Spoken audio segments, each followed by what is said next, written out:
La promozione del Cagliari di quest'anno mi ricorda la promozione del 2004, quando un altro Beniamino Sardo era tornato nella sua terra. Stiamo parlando di questo signore qua, Gianfranco Zola.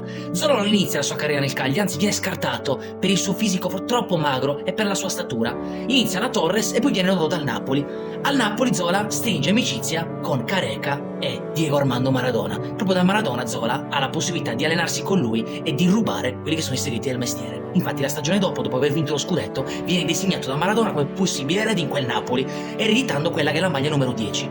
Il passaggio al Parma. Gli anni di Parma per Zola sono una consacrazione a livello del calcio italiano, perché forma con Aspriglia una delle coppie d'attacco più belle di quel periodo e guadagna anche la nazionale. Col Parma arriva una Supercoppa UEFA e una Coppa UEFA. Con l'arrivo di Ancelotti Zola però trova poco spazio e c'è il suo clamoroso trasferimento al Chelsea. Gli anni al Chelsea sono veramente straordinari per Gianfranco Zola, che qua diventa The Magic Box. Magic Box per i suoi numeri straordinari in campo e per la sua correttezza in campo, una cosa che gli inglesi notano.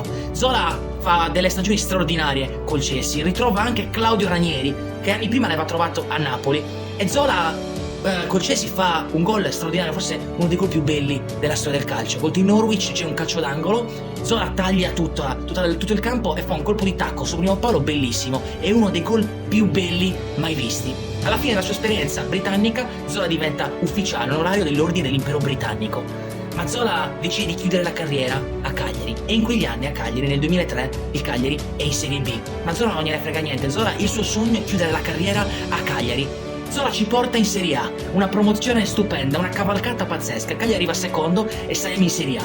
Però se tutti i sardi devono ricordare questo signore qua, questo grande campione che ha dato lustro alla nostra terra, è indimenticabile il suo gol 1-1 contro la Juventus, un gol bellissimo. Brambilla, cross, Zola sovrasta Zebina e Thuram e batte Buffon con un colpo di testa spaziale. In quel colpo di testa c'è tutta la Sardegna, c'è tutto un popolo che per una notte ha sognato grazie al suo folletto. Gianfranco Zola, me lo voglio ricordare così. Un intervento di Zola, avanza il Cagliari, tutti in attacco, traversone, Zola di testa!